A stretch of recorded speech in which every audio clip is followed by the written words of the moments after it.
Right, okay, welcome back to another video on the channel. Today I've got my match reaction to Bournemouth 0 Chelsea 1. First game back from the international break and we started it off with a win, 3 points away to home at Bournemouth. The players don't always traditionally do well, so definitely take that. Let's get into it. I mean, yeah, what a win. I mean, it's always satisfying, isn't it, when you nick one in the last minute like that. It's just, last minute winners. You cannot beat them, man. You cannot beat them. It's absolutely great feeling. I say nick one, but I mean, when you say nick one, it sounds like you weren't the better team. I think you can make an argument both ways of who's the better team. I would say it was a pretty equal game. It was equal game, good game, end to end, close encounters. Both teams had decent chances throughout.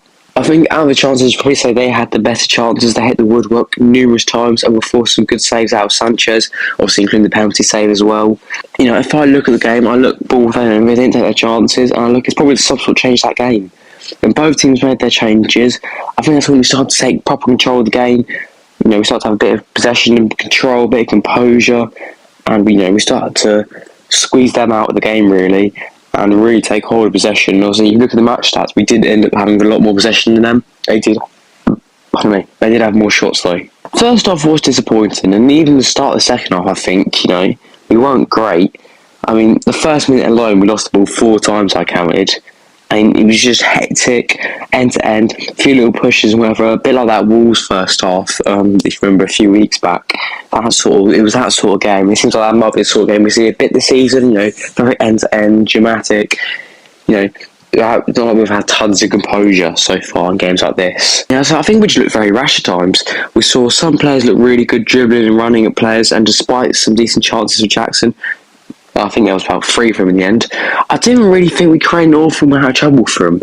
Obviously, we got the goal, but in that the goal was at the end. In that first half, maybe that first hour and 55 minutes-ish, I just don't think we really bothered them that much with what we had. I think we ran at them quite a lot. We didn't really, there's not really many chances to look at it, but that's a really, really good chance. I think maybe second half, Sancho really did create a bit, but even look at the whole game, it's not like, apart from the goal, it's not like we created loads of clear-cut, fantastic chances. And if we did, there wasn't numerous of them. I think the pass out from the back looked a bit ropey at times as well. I mean, obviously there was a Fafania's woeful pass, what led to the penalty, as well as the Sassy missing it once or twice and a few miscommunications. I think we just look very rash at times. I think sometimes we do struggle just to compose ourselves and get control in the game. But I think once we do, we look really good. But we just struggle to get to that stage. As that second half on, we were able to establish some chances and some stability. And, on the ball, as I said, we looked so much more comfortable, as well as, we were going forward and running at players still and dribbling with a lot more fresh legs. So it is just getting to that stage where we can just control the game, kill out the home crowd, kill off them.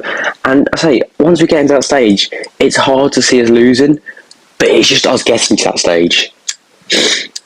I think substitutes played a massive part in that. Obviously, we made quite a few subs. They made quite a few subs in a short amount of time. I mean, our subs sort of spread throughout the second half. Obviously, we had Sancho come on at half time, and I think we had 2 subs on about the 60th minute, and then another one later on the 70th. Nkunku came on the 79th minute. Felix and Tosin in the 61st, and Sancho at the stroke half time.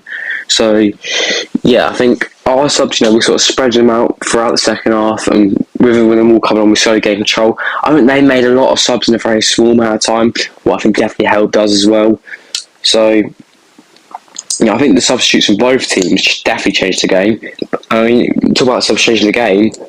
The goal, it came from the subs, and the goal was brilliant. Great footwork and pass from Sancho, and Nkunku's ability to shield the ball there with strength and get through those players, and then to produce that finish. Really good goal, outstanding goal. Let's say really good work all round from Sancho, from Nkunku. The build up as well, I can't remember whose pass it was to Sancho. Really good pass to Sancho. So I think was that chance? I think it was. So overall really good goal. So really well worked, and just show that. And that's what I'm saying. Once we get into that sort of state, in that sort of stage of the game, we can be really, really good. We can be picking out really good passes. We've got players like we have to come off the bench as well. It's really positive. I think we looked really good late on. Say really good, well worked goal. Fantastic from Nkunku off the bench again. it's a weird one from Nkunku, but say off the bench, it's such a well played goal from Nkunku. I mean, there's like 3 players around him, and he just made them all look like mugs. I mean, he almost made them all look like they weren't there. It was absolutely brilliant from Nkunku. Say great for Sancho as well. We'll go on to Sancho rating his performance in a second, but yeah, really well worked goal there, and very enjoyable. Also, all the celebrations with the away crowd later on. You cannot beat it, man. There's nothing better than stuff like that. This is just why we love it, and it's brilliant. I do have to talk about the reffing. It's just not good, is it? Andy Taylor again, 14 yellow cards, 14, a Premier League record. That is mad. I mean, it just wasn't. There wasn't even any bad challenges, and he's given 14 yellow cards. And I can't think of one challenge where I look at it and I go, that was dodgy. I mean, he's dreadful. It always has to be all about him. It has to be the anti-Taylor show, doesn't it, when he's reffing? It's unbelievable. I mean, where were the 14 yellow cards in that game? And yeah, as I said, there was a little bit of push, a little bit of shouting and all that, but it wasn't a feisty game. There was a few little stuff. It wasn't a feisty game. It wasn't a 14 yellow cards. It wasn't a record-breaking amount of booking cards game, was it? Because it wasn't really that sort of intensity and that sort of hatred between the two teams. It's just Andy Taylor being the prat he is and given exactly what he likes when he likes. It's very weird. I mean, look at Colwell's challenge. I mean, Colwell, that's going to be the worst pick of the night. How that is ever a yellow card, I will never know. That was one of the best challenges I've seen all year. And he got given a booking for it. Honestly, he clearly wins the ball before he goes through the man and he gets given a booking for it. I was fuming. I was absolutely fuming. Because never in a million years was the Colwell won a yellow card. But I mean, this is just what he does, isn't it? He's just a prat as a referee, Anthony Taylor. And yeah, 14 yellow cards in that game. Where were the 14 yellow cards? It's ridiculous. And now we've got Maresca one booking away from a touchline ban, and we've got, I think it's 3 players who are now a lot closer to suspension than what they probably should be this stage of the season, and all of them probably with debatable bookings. This is what it's really just because we won the game. And just because it doesn't seem like that much big of a deal, don't actually underestimate how much this could impact, a few of our games this season. At the end of the day, in the Premier League these days, look at last season, one game, 3 points can change so much with how close it is and how inconsistent teams tend to be, especially in the sort of pack we're in right now. So don't underestimate how a few suspensions can just really, hurt our season. That can be the difference from us getting Champions League to Europa League or something like that. So, I ain't say, got to take some accountability. Another dreadful referee performance from him. Surprise, surprise. I mean, how have we had it? Is it like 3 times in 5 games? How is that even possible? How can we have this referee who has there's a known animosity between us and this referee, and we've had him 3 out of 5 games so far this season? How is that even possible? How do we end up with this guy as a referee so much? It just doesn't make any sense. And this guy, he's maybe one of the best refs in the country. He's just not one of the best refs in the country. He's definitely not one of the best refs the Premier League has to offer. How he always ends up in the Champions League and the I mean, look, in the Euros he was dreadful. Surprise, surprise. So we're going to get on to player ratings then. Robert Sanchez, I'm going to give him an 8. Fair play, Robert Sanchez. I mean, I've had my doubts on him. I mean, my doubts aren't gone on him. Let's make that very clear. But he kept us in the game there. He's made some fantastic saves. The penalty save, I mean, he gave away the penalty. Was there much he really could have done? I'm not too sure, to be honest. But, gave away the penalty. But he made up for it with a fantastic save. So, yeah, 8 for Robert Sanchez for me. Really good performance. They kept us in the game. Quality saves. 8. Cucurella, 6.5. Yeah, decent from Cucurella. He was involved quite a lot, as he normally is. Cole, once again from me, Cole, 6.5. Cole looked pretty decent. His passing as the game went on looked really good. I say I'm fairly booked for what I thought was a really good challenge personally. Fafana, 5.5 for me. Fafana.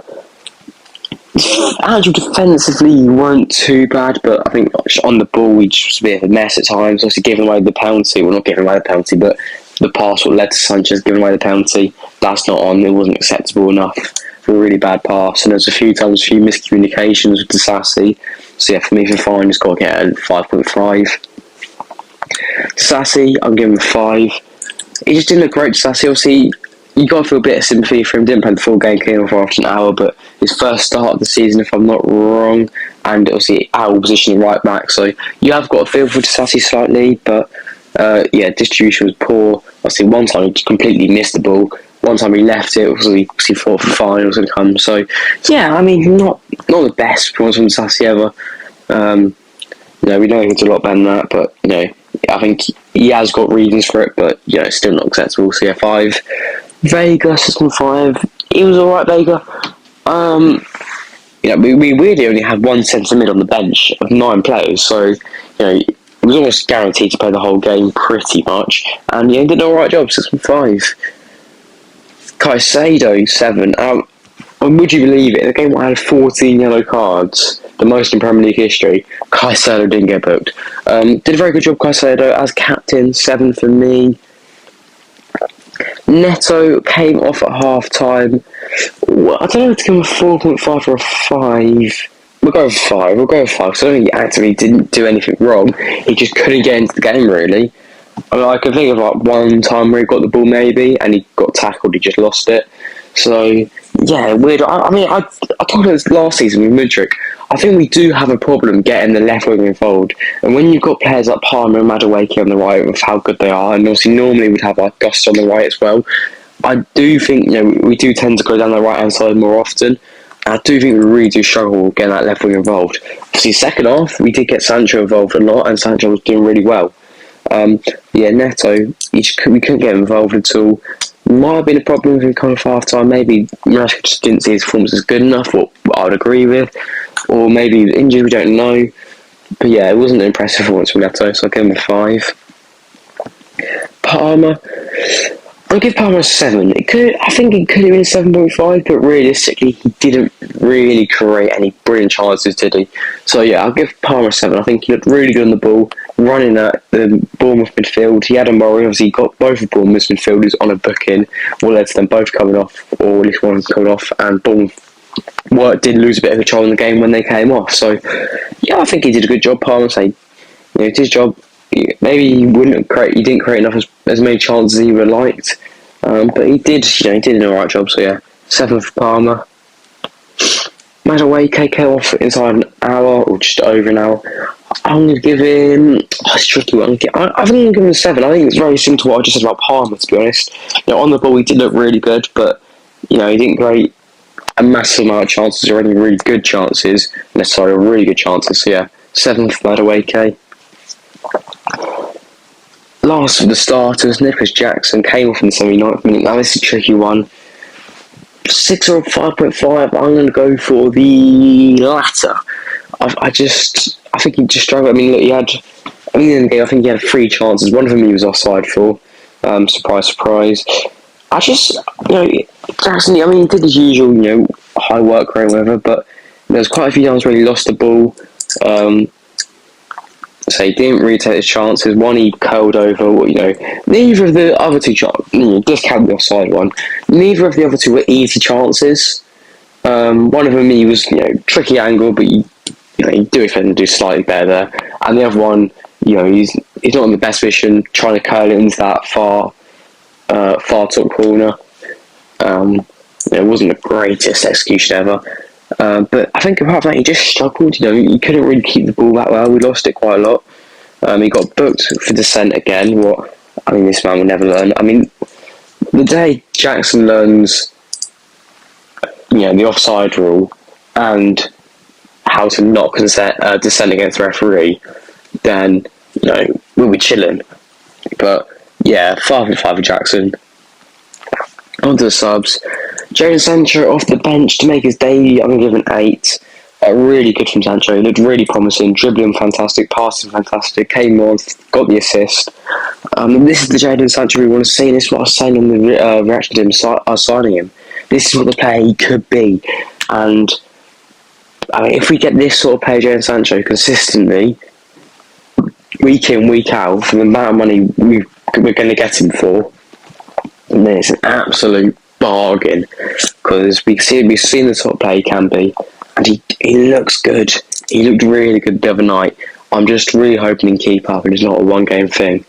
Really good performance and really admirable what he said after the game about, just how Ondi was to play, but also stuff like, just, about how you've got to just dig, get back, defend, dig in, and I think that's what he did in his performance. He defended when he needed to, and when he attacked, he looked really good. So 8 for Jadon Sancho, really impressive performance. And if that's what he's going to be like, then I'm very happy to have him at the club. João Felix, a tricky one. I'm giving 6.5. We didn't get the ball to Felix as much as I thought we would, but when he got the ball, he looked decent. Got a few fouls as well. A few fouls that maybe could have been treated a bit harsh by Taylor. So yeah, 6.5 for Felix. Tosin 6 came on, did a solid job. Definitely gained a bit of control coming out from the back when he got onto the pitch, so fair play to him. So yeah, 6 for Tosin. And last but not least, Nkunku, 7.5. He came on, all I can really remember him doing is scoring a goal. He didn't really do anything else. And, that's his job, isn't it? And when you come on to strike in the same 9th minute and it's 0-0, all you need to do is put away that one chance that forced you, and that's exactly what he did. And he did superbly, as I said earlier, really good finish, really well worked from him, getting past those 3 players. So yeah, 7.5 from Nkunku, hats off to him. And hats off to the whole team. Look, it wasn't an easy performance. Wasn't an easy result. They had to dig in at times, but they got out of it and they got the win. So, that's all we can really, that's all we can really ask for is the 3 points. So fair play to them. That's an overall quite a good performance, inconsistent performance, but we're definitely showing signs of where we're trying to go in that second half. And we've got some injuries starting to creep into the squad again, but we're showing that squad depth. And they're working as a unit, so fair play to them. And yeah, that is it for today. I said, very good 3 points. We take the 3 points. We are now, what are we? If you care about the table this early on, I mean, you've got to take it with a pinch of salt, but if you do, we're 8th place on the table, nice, 7 points. What is, that's decent. We're the only team with 7 points. We are 1 point off Forest, who are unbeaten, I believe. 1 point off Forest and Brighton. And we're only, what? We're only 2 points off Liverpool, 5 points off the top. So yeah, overall, I think we're in a good position. It's a really good start to the season, I'd say. I mean, look, 1 point above Brentford United, decent. We're 3 points off Tottenham, or 3 points above Tottenham. Sorry. I said Liverpool 4th on 9 points. So I'd say we're in a good position so far. But it's early days. Take the table with a pinch of salt. It's starting to form. You're starting to see what the table's going to look like, but we're not fully there yet. But I'll tell you what, for this stage of the season, 4 games in, the table is starting to form very early on. It doesn't normally take this amount of time. So, obviously we don't want to be 8th at the end of the season. We want to be more up in that 5th, 4th spot, what I believe we can be. Naturally, Forest are going to drop down. I expect Brighton will drop down. Villa have got Champions League football starting. Can they deal with that? So, yeah, I think we're in a decent spot for where we want to be right now. Yeah, thanks for watching. See ya.